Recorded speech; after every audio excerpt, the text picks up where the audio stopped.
আজকে দুপুরের খাবারে আরশিকে দিয়েছিলাম সাবুদানার খিচুড়ি।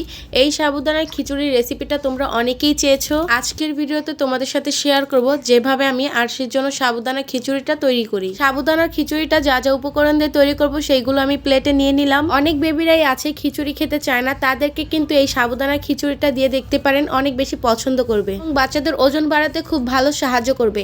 আমি যা যা নিয়েছি একটু ছোট্ট করে আপনাদের বলি। প্রথমে আমি মসুরির ডাল এবং স্বচ্ছ সাবুদানা দিয়ে দিলাম, তারপর পরিমাণ মতন বেশ কিছুটা পানি দিয়ে দিলাম, তারপর দিয়েছি টমেটো কুচি, সাথে দিয়েছি পেঁয়াজ এবং রসুন কুচি, সামান্য পরিমাণ দিয়েছি হলুদের গুঁড়ো, সাথে স্বাদ মতন দিয়েছি লবণ। যেহেতু আমার বেবির বয়স 15 মাস রানিং, তাই ওর খাবারে আমি লবণটা ব্যবহার করতেছি। আপনারা যারা ছোট বেবিদের জন্য তৈরি করবেন চাইলে লবণটা অ্যাভয়েড করতে পারেন। এখন সবগুলো উপকরণ ভালোভাবে মিক্স করে নিব এবং নাড়াচাড়া দিয়ে খাবারটা সিদ্ধ হওয়া পর্যন্ত অপেক্ষা করব। এখানে আমার সবকিছু ভালোভাবে সিদ্ধ হয়ে গিয়েছে, সাবুদানাটা স্বচ্ছ হয়ে চলে আসছে, ডালটাও সিদ্ধ হয়ে গিয়েছে। এখন এই পর্যায়ে আমি ব্যবহার করতেছি পালং শাক এবং বকুলি।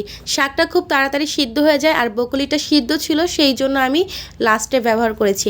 আর আমি আজকের খাবারটা তৈরি করার জন্য যা যা উপকরণ দিয়েছি, সাবুদানা খিচুড়িটা তৈরি করার জন্য যে এই উপকরণ দিতে হবে এরকমটা না, আমার ঘরে যেই যেই উপকরণ ছিল সেইগুলো দিয়েই তৈরি করেছি।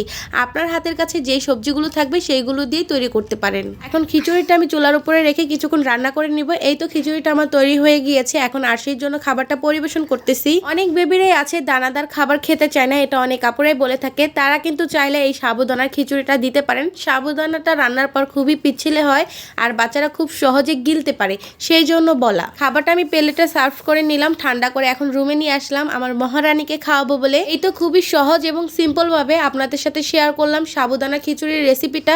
আশা করি ভিডিওটা আপনাদের কাছে ভালো লেগেছে। যাদের কাছে ভালো লাগবে অবশ্যই লাইক কমেন্ট করবেন এবং শেয়ার করে নতুন মায়েদের দেখার সুযোগ করে দিবেন, তারা যেন খুব সহজে তাদের বেবিদের খিচুড়ি খাওয়াতে পারে। আল্লাহ হাফেজ।